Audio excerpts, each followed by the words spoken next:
Okay, so for the second exercise that we're going to replace, okay, this is another one that I'm not a huge fan of, and that's going to be the tricep dips. Now, don't get me wrong, I used to do tricep dips a whole lot years ago. I used to think that these were great, and I loved doing them.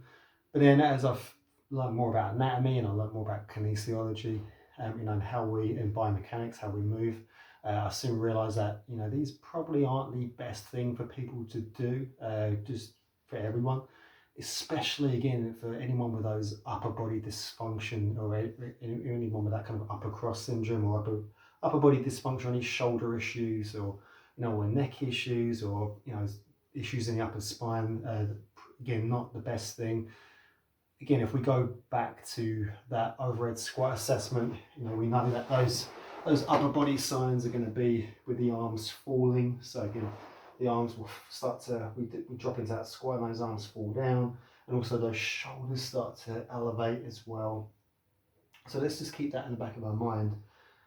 The other thing we have to consider as well with the tricep dips is that we only have a certain amount of range of motion in every joint. And with the shoulder joint, so all we can do here is we only have about 20-25 degrees of extension. So this is extension when I pull my arm back this way. So as if I was pulling like a door open. I can only get about 20, I only have about 20-25 degrees before I can't go any further. It's like pulling a, pulling a leather strap, nice and tight. Again, I'm at the end of that. I start getting restricted by that shoulder capsule itself. The shoulder joint actually, it just blocks me there. I can't go any further. So that's all I can do. But if we look at a tricep dip, again, I have my arms up here. So just to give you guys a show what it looks like. If I go down and drop into my tricep dip here, what you'll notice is actually now I'm kind of closer to 90 degrees of shoulder extension. So you're thinking probably, well, how's that possible? You just told me I only have 20-25, but as I come here, I kind of get into closer to 90 degrees, if not 90 degrees of shoulder extension. And the only way we're going to be able to do that is by doing those compensation patterns that again we see again in our movement assessments. So again, if you've had that overhead squat assessment done on you, again if you've seen that playlist that I've done, again in order to get the shoulders back here, we have to tip ourselves forward. We have to tip our scapulars forward this way.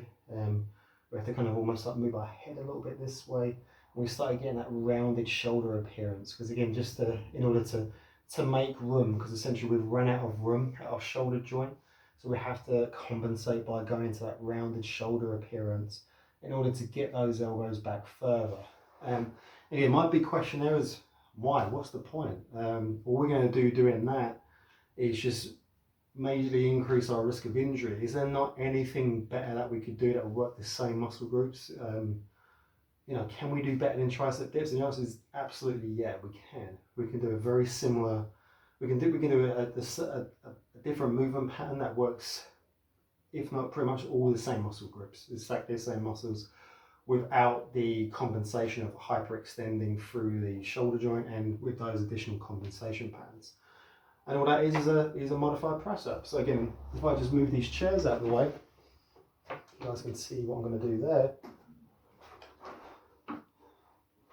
So again, I can do exactly the same thing. But again, I can just bring my hands kind of closer to my rib cage in this position here. So rather than being up here, I can just come down, bring my elbows closer to my rib cage, and again, that's going to put a little bit more load on my triceps. This isn't the best line of pull for my pectoral muscles to work, so yeah, my triceps will get a little bit more work. And again, I could just do my close hand or sagittal plane press up, just like that. And that's going to work all the same muscle groups as the tricep dip. But again, I'm just working within that, that normal shoulder extensibility, with that normal shoulder range of motion.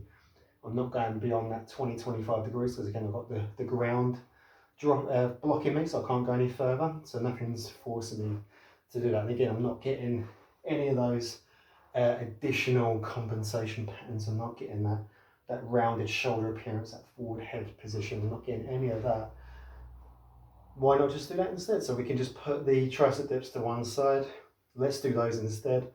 Same muscle groups, we're getting exactly the same benefits. There's nothing special about the tricep dips.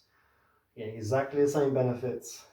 And again, without that risk of injury, we can still maintain, again, if we've been working on that upper body dysfunction, we can still maintain those improvements without potentially diminishing in those by going into a tricep dip and just going back into those compensation patterns that we've been trying to get away from.